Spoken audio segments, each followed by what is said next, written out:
Good morning, students. Welcome in today's online lecture of Organization of Commerce and Management. In our second chapter, Business Services, already we have started discussions about the banking services. Just to remind you, I am showing all the points that we have covered in our earlier lecture.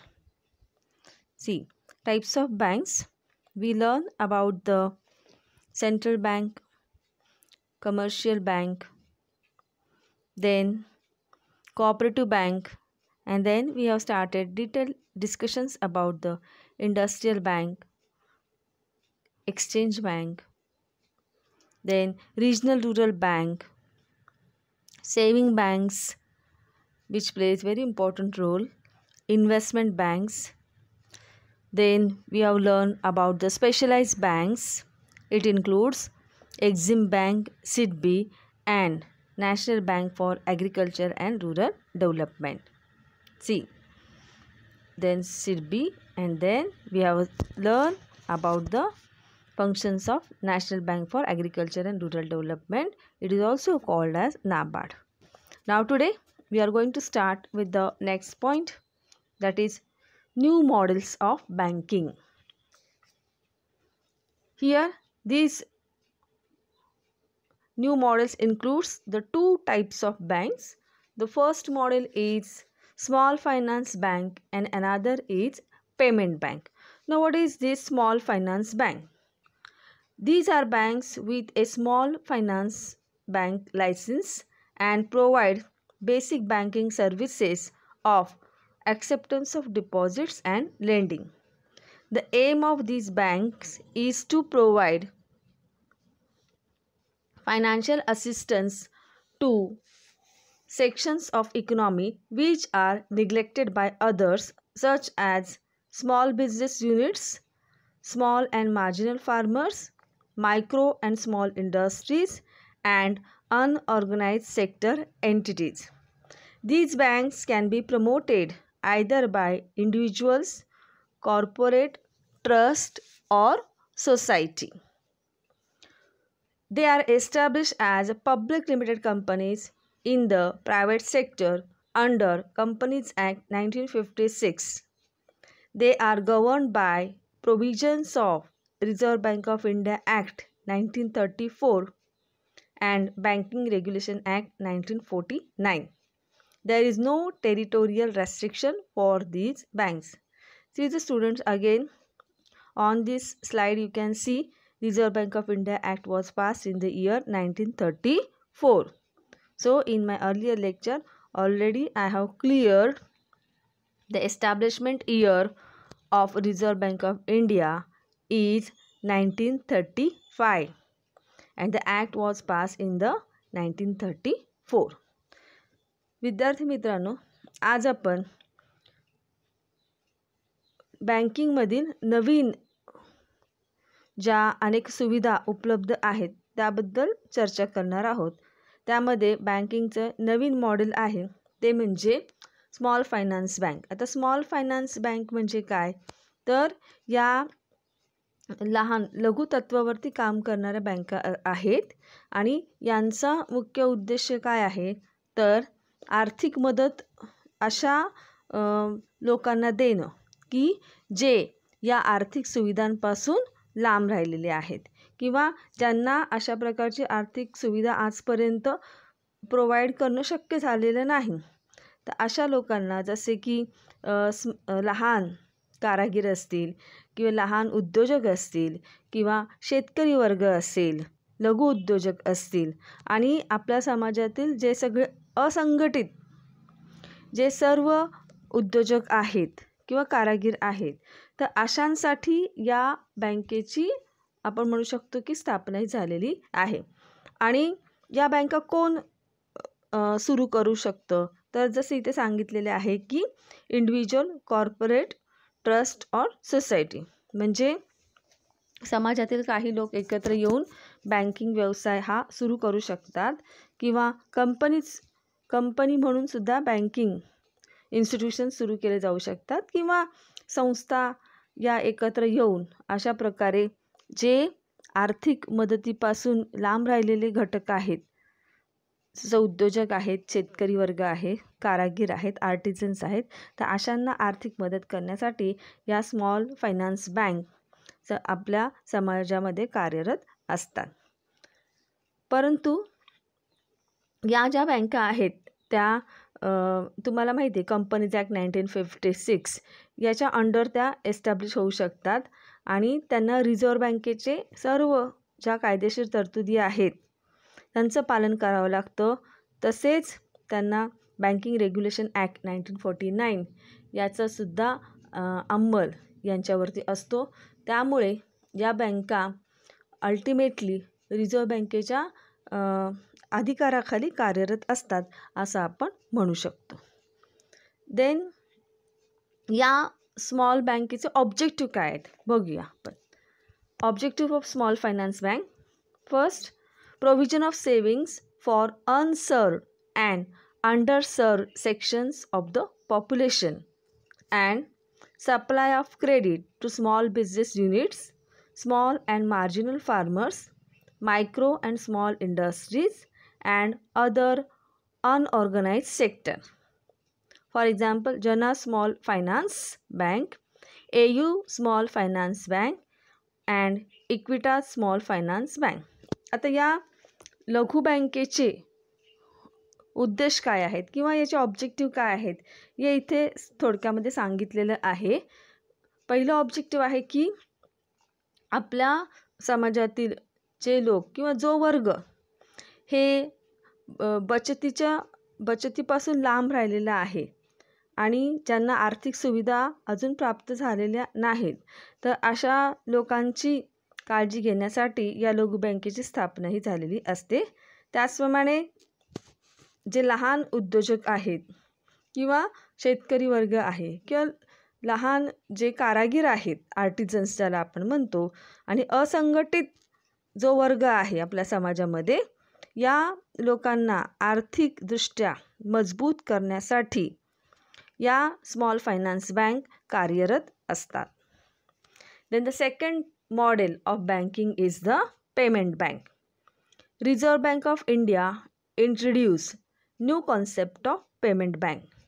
The main aim of payment bank is to offer financial services to small business and low income group people.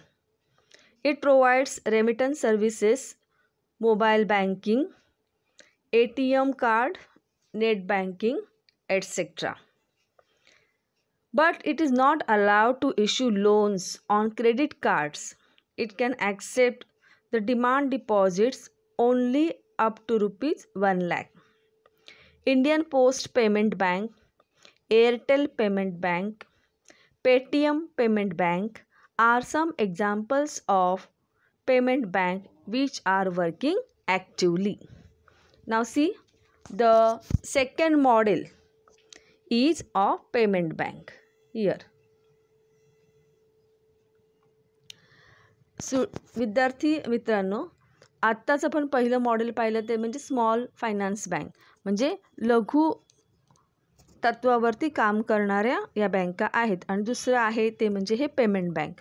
आता payment bank काय करतं, तर ही अशी institution आहे की जी लघु उद्योजकांना आणि जे अल्प उत्पन्न ग्रुपचे लोक आहेत त्यांना सर्व आर्थिक मदत देण्याचं काम करत असतं. त्याचबरोबर ही पेमेंट बँक ही पैसे देणे, मोबाईल बँकिंग सर्व्हिस देणे, ATM कार्डची सर्व्हिस देणे आणि नेट बँकिंग यासारख्या वेगवेगळ्या सुविधा आपल्या ग्राहकांना त्या देत असतात. पेमेंट बँकची ही संकल्पना रिझर्व्ह बँक ऑफ इंडियानेच आपल्याला इंट्रोड्यूस करून दिलेली आहे. परंतु या ज्या पेमेंट बँक आहेत त्यांना लोन देणं किंवा कर्ज देणं याची परवानगी दिलेली नाही. आणि या ज्या पेमेंट बँक आहेत त्या 1 लाखापर्यंतचे डिपॉझिट काय करू शकतात, ॲक्सेप्ट करू शकतात लोकांकडनं. आता या पेमेंट बँक आपल्याला कुठे कुठे दिसतात, तर याची काही उदाहरणं आहेत. पोस्ट पेमेंट बँक आहे, त्यानंतर एअरटेल पेमेंट बँक आहे, पेटीएम पेमेंट बँक आहे, जे आपण तुम्ही सर्वजण सहज आता वापरता आहात. तर आता समाजामध्ये किंवा आपल्या आजूबाजूला अशा अनेक लहान लहान पेमेंट बँक कार्यरत आहेत असं आपल्याला दिसतं, की ज्या सहजपणे आर्थिकदृष्ट्या जे मागासलेले लोक आहेत त्यांच्यापर्यंत या बँकेची सुविधा जाऊन पोचलेली आहे. नाव we are going ahead. The most important point for us is the functions of commercial bank. Dear students, this point is very important because in exam the question can be there like what is commercial bank and explain the functions of commercial bank. Now, the commercial bank is accepting deposits from public and also lending funds.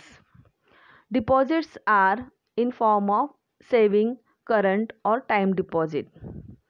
Also, a commercial bank lend funds to the customer in the form of loans and advances, cash credit, overdraft and discounting bills.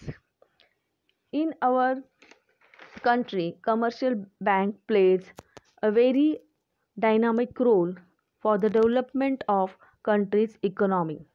It satisfies the financial needs of the sector such as agriculture, industry, trade, etc.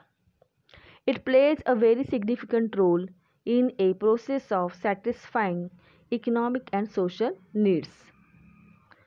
The functions performed by banks are changing according to changing time, and recently they are becoming customer oriented and widening their functions.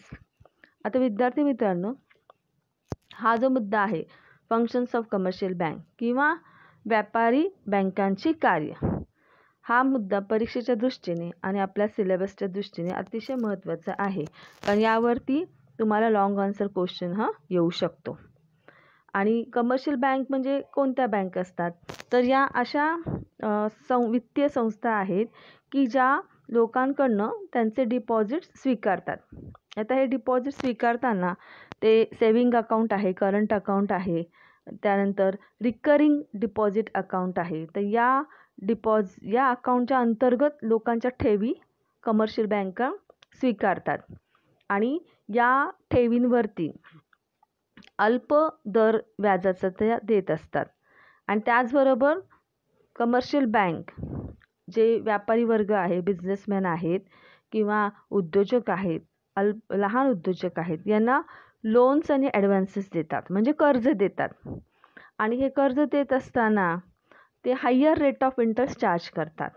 म्हणजे बघा, लोकांकडनं deposit घेत असताना commercial bank अल्प व्याज दर देते डिपॉझिटर्सना आणि कर्ज देत असताना मात्र कमर्शियल बँक जास्तीचा व्याजाचा दर लावते.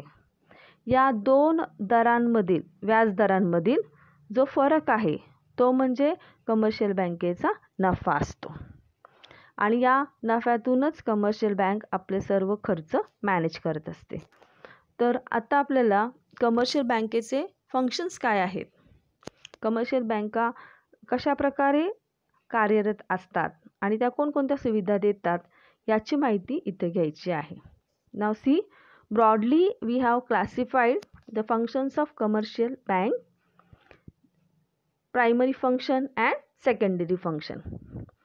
In primary function, accepting deposits and granting loans and advances. These two are included.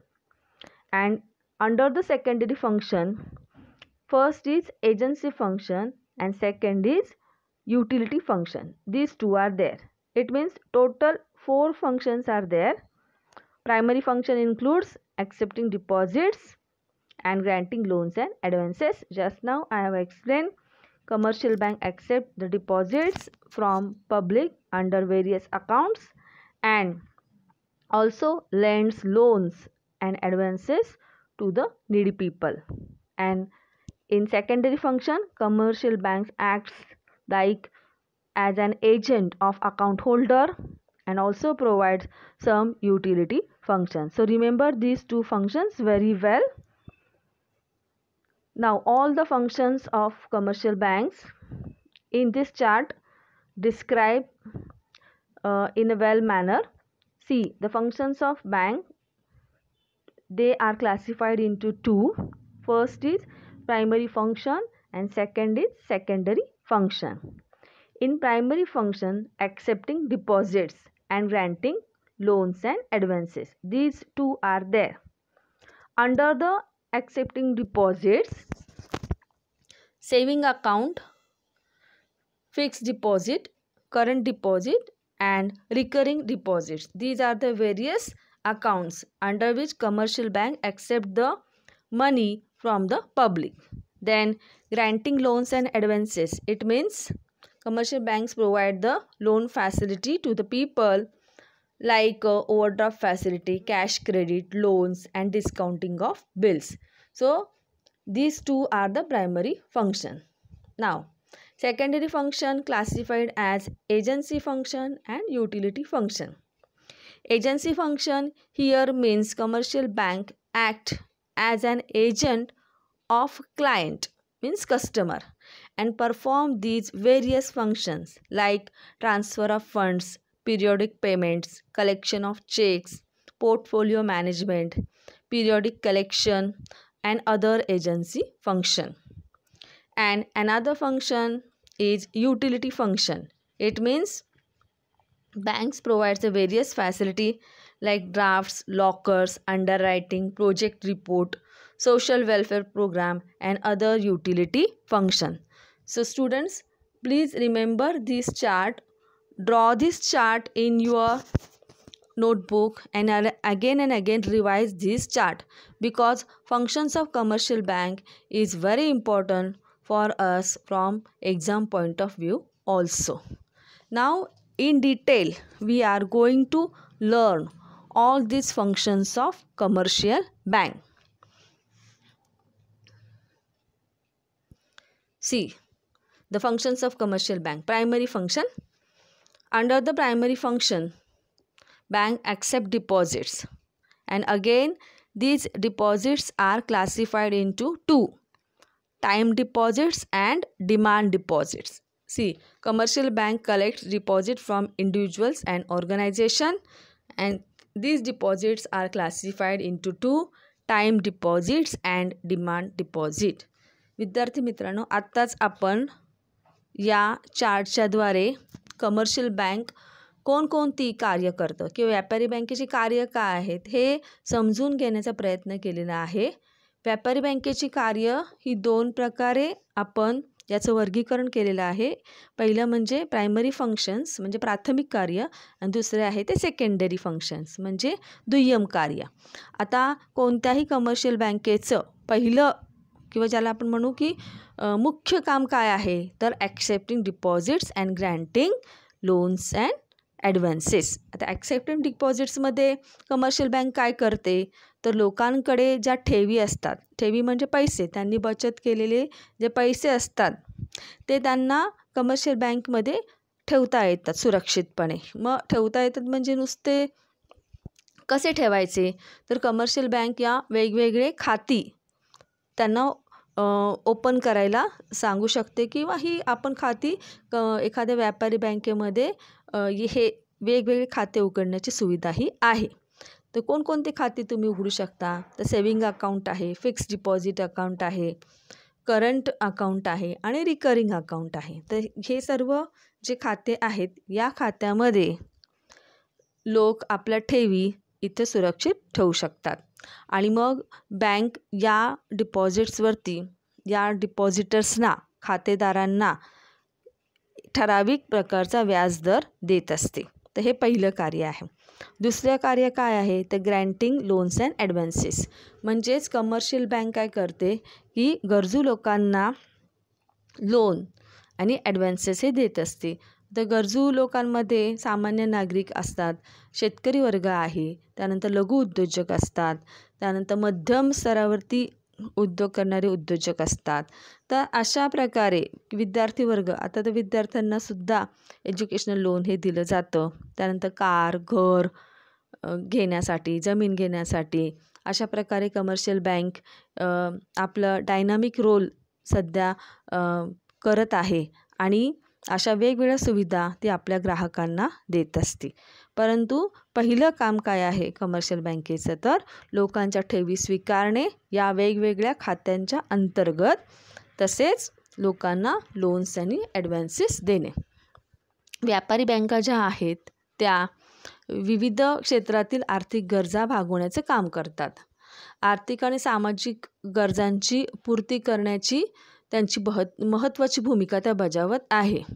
आणि काळाप्रमाणे कमर्शियल बँकेच्या सुविधांमध्ये आणि कार्यामध्ये सुद्धा बदल होत आहेत. त्या अधिकाधिक ग्राहकाभिमुख बनत आहेत. आणि म्हणूनच असं म्हणलेले आहे की सर्वात महत्त्वाचं कार्य कमर्शियल बँकेचं आहे ते म्हणजे लोकांकडनं ठेवी गोळा करणे.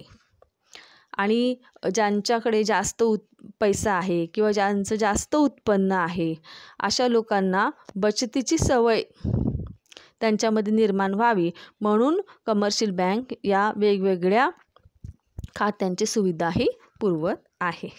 ओके. आणि सेकंडरी फंक्शन म्हणजे काय, दुय्यम कार्य. तर इथं बँक आपल्या खातेदाराचा एजंट म्हणून काम करते. म्हणजे आपल्या ग्राहकाच्या वतीने अनेक कामे या व्यापारी बँका पूर्ण करत असतात. जसं ट्रान्सफर ऑफ मनी आहे, त्यानंतर विम्याचे हप्ते भरणे, इलेक्ट्रिसिटी बिल भरणे, टेलिफोन बिल भरणे. म्हणजे इथे ग्राहकाला स्वतःला ही कामं करण्याची गरज नाही. तर आपल्या बँकेला ग्राहक तशी वन टाईम नोटीस देऊ शकतो आणि या नोटीसच्याद्वारे या ज्या व्यापारी बँका आहेत त्या आपल्या ग्राहकासाठी या सर्व सुविधा उपलब्ध करून देत असतात.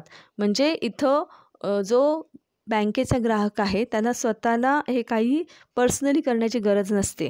तर या ग्राहकाच्या वतीने बँका ही सर्व कामे त्याच्यासाठी पूर्ण करत असते.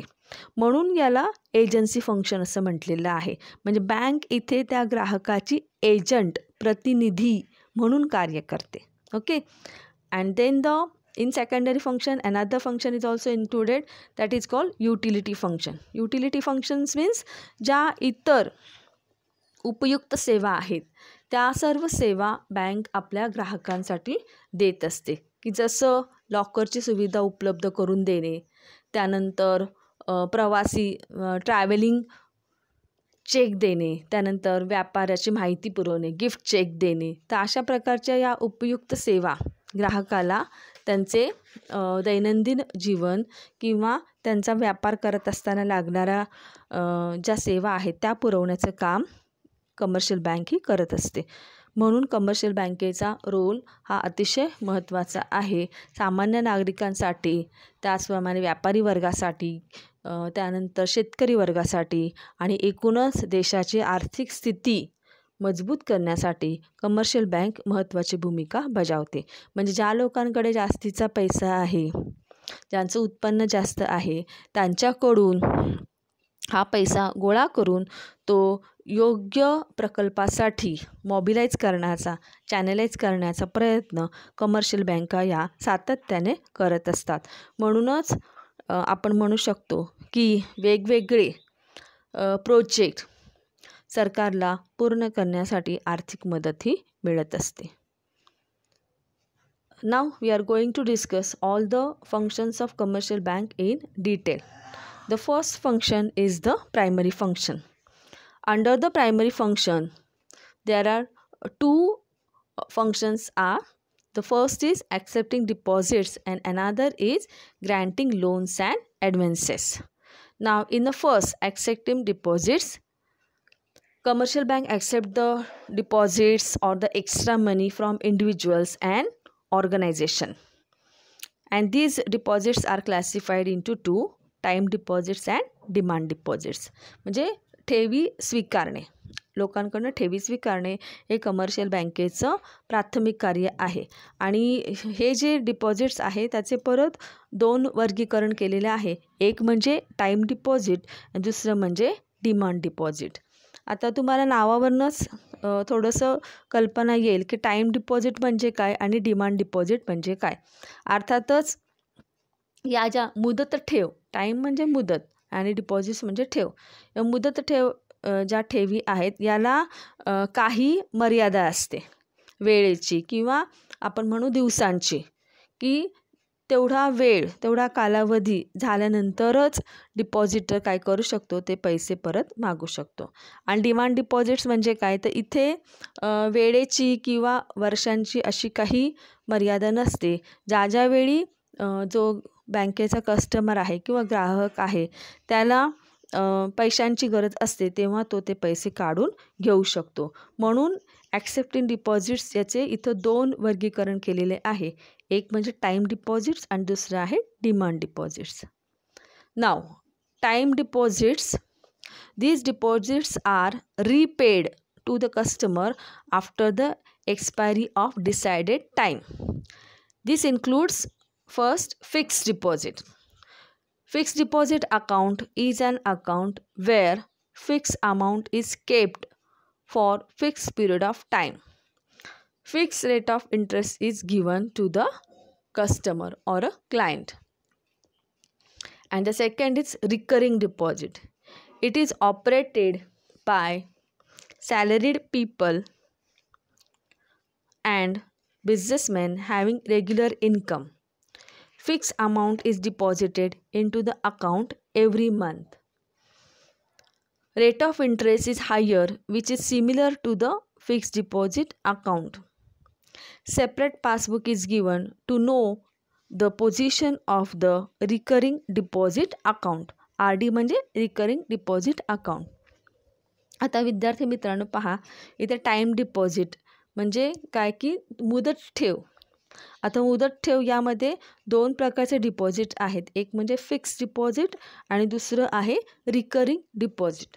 आता फिक्स डिपॉझिट म्हणजे काय, तर आपण म्हणू शकतो की विशिष्ट मुदतीसाठी विशिष्ट रक्कम ठेव म्हणून ठेवणे याला मुदत ठेव असे म्हणतात.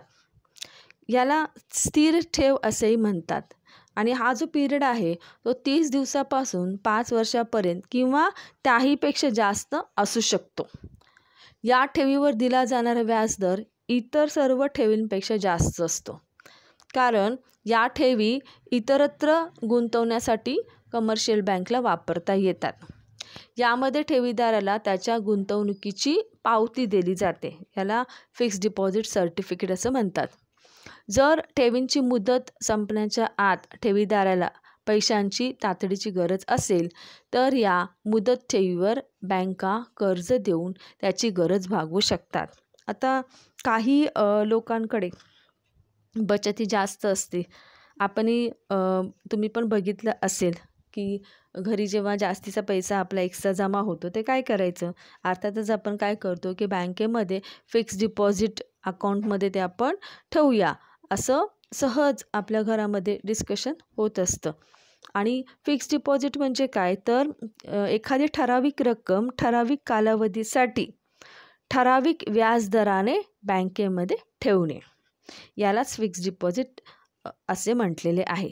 आणि फिक्स्ड डिपॉझिट अंडर ग्राहकाला जास्तीचा व्याजदर मिळतो, म्हणजे सर्वात जास्त व्याजदर इथे ग्राहकाला मिळत असतो.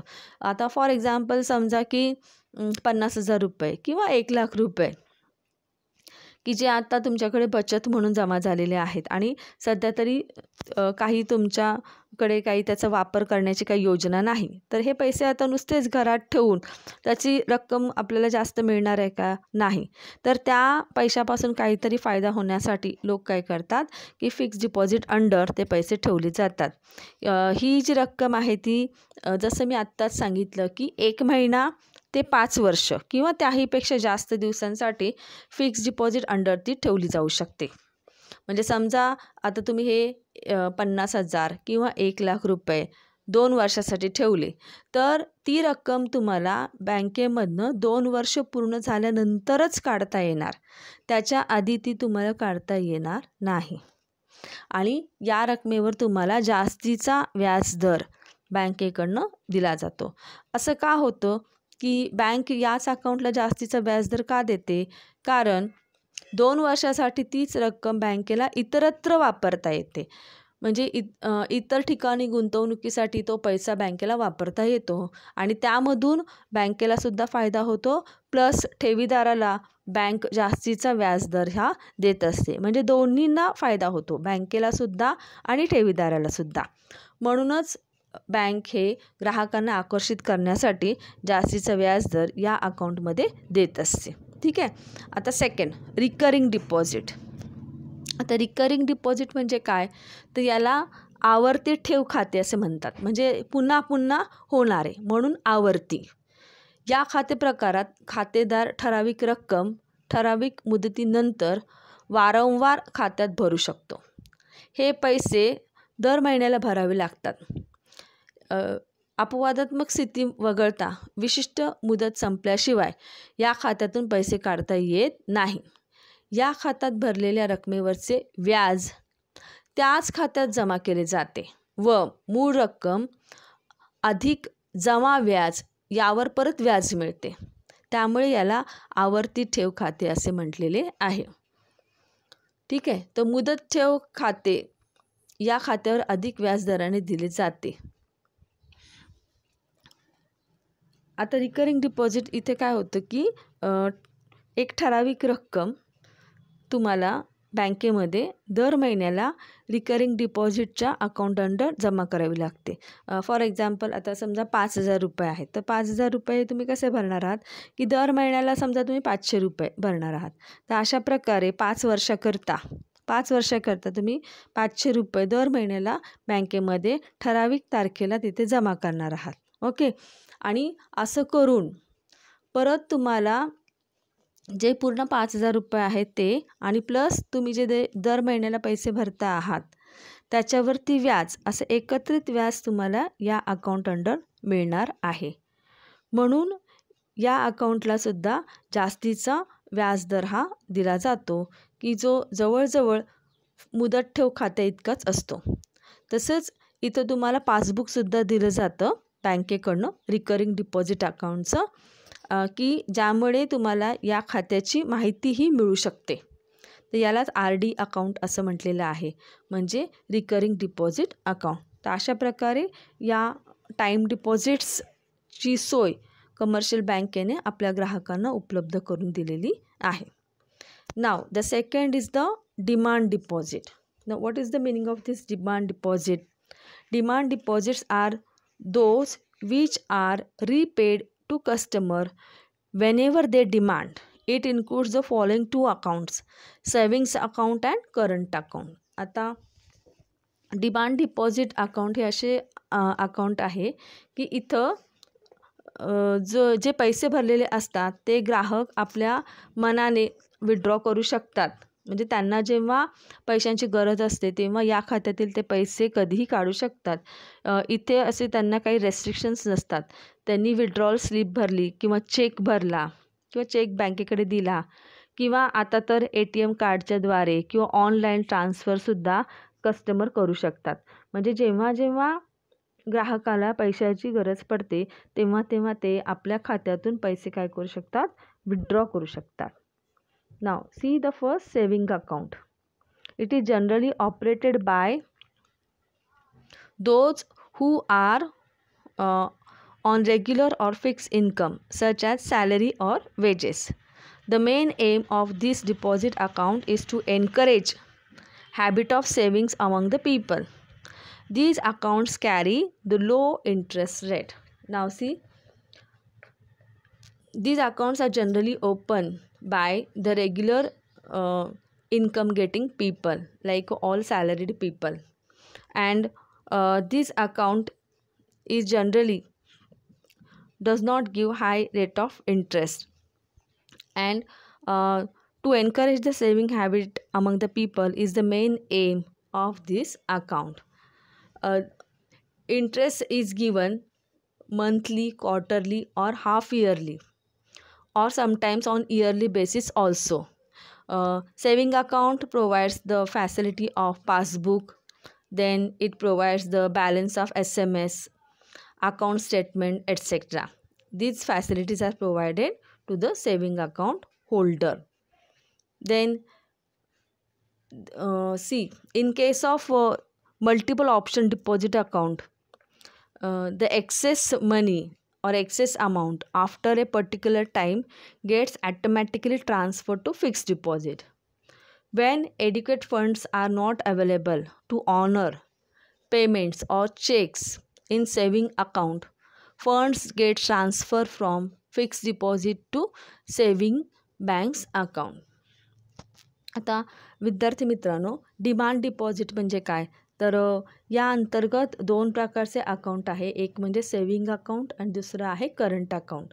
आता डिमांड डिपॉझिट याचा पहिल्यांदा अर्थ आपण जाणून घेऊया की जेव्हा जेव्हा कस्टमरला पैशांची गरज असते तेव्हा त्यांच्या मागणीनुसार बँक त्यांना पैशांची सुविधाही उपलब्ध करून देत असते.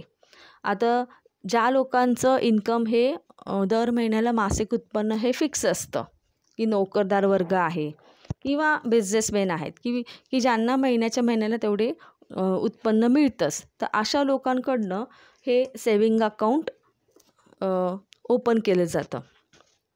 आणि या अकाउंटचं मुख्य उद्देश काय आहे? तर लोकांमध्ये बचतीची सवय त्यांना लागावी, आवड निर्माण व्हावी, यासाठी सेविंग अकाउंट ही फॅसिलिटी बँकेकडनं दिली जाते. परंतु या अकाउंटवरती दिला जाणारा व्याजदर हा अतिशय अल्प दराने असतो. तसेच सेविंग अकाउंट जे आहे ते ग्राहकांना वेगवेगळ्या सुविधा उपलब्ध करून देतं. जसं की त्यांना जेव्हा जेव्हा पैसे काढायचे असतात त्यावेळी ते विड्रॉल स्लिपचा वापर करून किंवा चेकच्याद्वारे, डिमांड ड्राफ्टच्याद्वारे, आता तर ATM कार्डचा अधिकाधिक वापर हा पैसे काढून घेण्यासाठी आणि भरण्यासाठी ग्राहकांकडनं केला जातो. तसंच ऑनलाईन ट्रान्सफरसुद्धा कमर्शियल बँक आपल्या ग्राहकांना या सुविधा देत असते. या बचत खात्यामध्ये आणखीन एक अकाउंट आहे की ज्याद्वारे कमर्शियल बँक आपल्या ग्राहकांना सुविधा देत असते, ते म्हणजे मल्टिपल ऑप्शन डिपॉझिट अकाउंट. आता मल्टिपल ऑप्शन डिपॉझिट अकाउंट म्हणजे काय? तर एखाद्या ठराविक मर्यादेपर्यंत सेविंग अकाउंटमध्ये आपण पैसे ठेवू शकतो, पण एक ठराविक मर्यादा ओलांडली की आपोआप जास्तीचे पैसे हे फिक्स डिपॉझिट अकाउंटमध्ये जमा होतात. आणि जेव्हा जेव्हा मग सेविंग अकाउंटवरती पैशाची कमतरता असते तेव्हा आपोआपच या फिक्स डिपॉझिट अकाउंटमधले पैसे सेविंग अकाउंटमधील व्यवहार पूर्ण होण्यासाठी ते ट्रान्सफर केले जातात. म्हणजे इथे सेविंग अकाउंट होल्डरला दोन्हीचे फायदे मिळतात. म्हणजे सेविंग अकाउंटचे सुद्धा फायदे मिळतात, प्लस त्याला फिक्स डिपॉझिट अकाउंटचे सुद्धा फायदे हे मिळू शकतात. ठीक आहे. तर अशा प्रकारे सेविंग अकाउंटच्या सुविधा ग्राहकांपर्यंत बँक हे पोचत असते. विद्यार्थी मित्रांनो, सेविंग अकाउंटलाच बचत खाते असे म्हटले जाते आणि बचत ठेव खाते. तर बचतीची सवय लागावी हेच यामागचं मुख्य उद्देश आहे. तर ज्यांचं उत्पन्न हे नियमित आहे किंवा निश्चित आहे, तर अशा व्यक्ती काय करतात, नियमितपणे या खात्यात पैसे भरून बचत करू शकतात. तसेच वारंवारसुद्धा या खात्यात पैसे काढून दिले जात नाही, कारण बचत करणे हाच त्याच्यावरचा मुख्य उद्देश असतो. आणि या खात्यावर दर 6 महिन्यांनी व्याज जमा केले जाते आणि व्याजाचा दर हा अतिशय अल्प असतो. त्यानंतर दुसरं अकाउंट आहे ते म्हणजे current account. This account is operated by business firm and other commercial organization such as hospitals, education institution, etc. On this account, no restrictions are there on deposits and withdrawal of amounts. No interest is paid by the bank on this account. Overdraft facility is given on this account to businessmen. तर यामध्ये current अकाउंटची सुविधा ही provide केली जाते.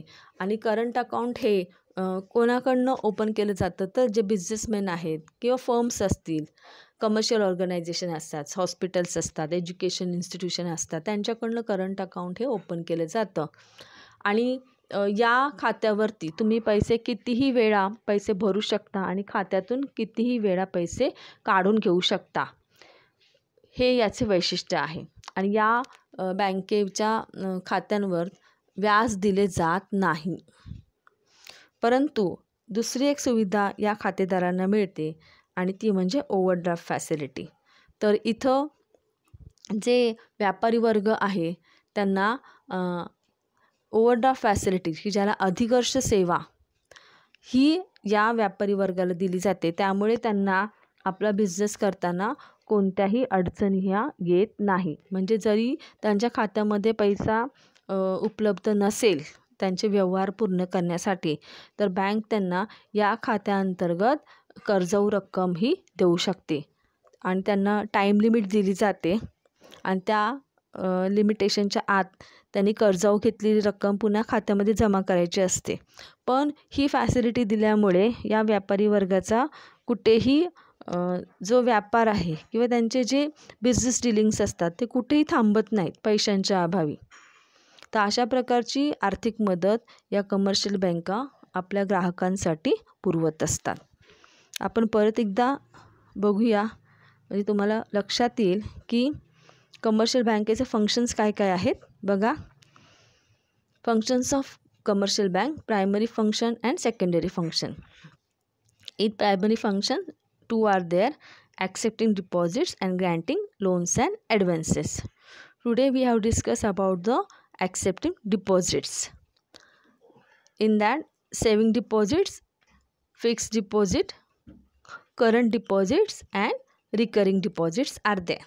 See, this accepting deposits we have classified again into two.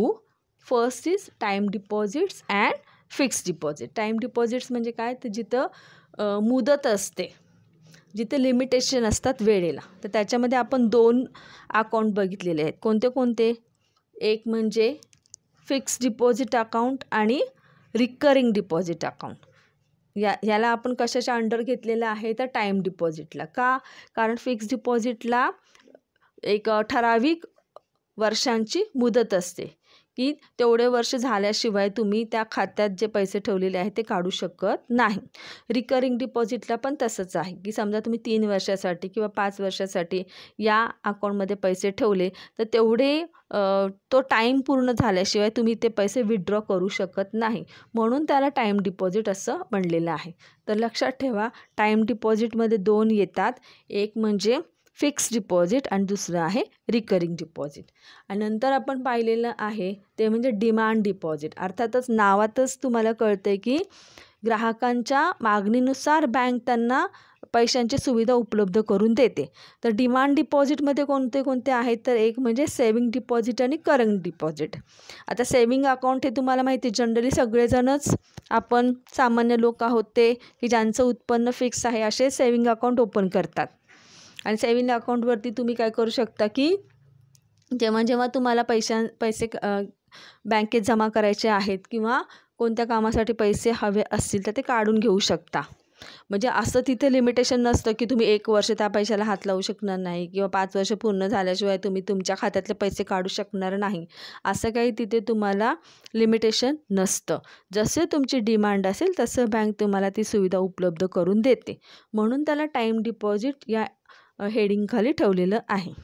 त्यानंतर दुसरं आपण त्यात पाहिलेलं आहे ते म्हणजे करंट डिपॉझिट. आता करंट डिपॉझिट म्हणजे काय, तर बिझनेसमॅन, व्यापारी वर्ग यांच्याकडनं किंवा ज्या संस्था आहेत, व्यापारी संस्था यांच्याकडनं हे अकाउंट ओपन केलं जातं. इथं डिपॉझिट करण्यासाठी पैसे आणि पैसे काढण्यासाठी कोणत्याही प्रकारचं रेस्ट्रिक्शन नाही. कितीही वेळा तो व्यापारी पैसे भरू शकतो आणि काढू शकतो. पण इथे त्याला कुठलाही इंटरेस्ट रेट बँक देत नाही आणि ओव्हरड्राफ्ट फॅसिलिटी ही मात्र त्याला दिली जाते. तर ही त्याची वैशिष्ट्य आहे. ठीक आहे. तर आज आपण कमर्शियल बँकेचे प्रायमरी फंक्शनमधला एक भाग बघितलेला आहे, तो म्हणजे ॲक्सेप्टिंग डिपॉझिट्स.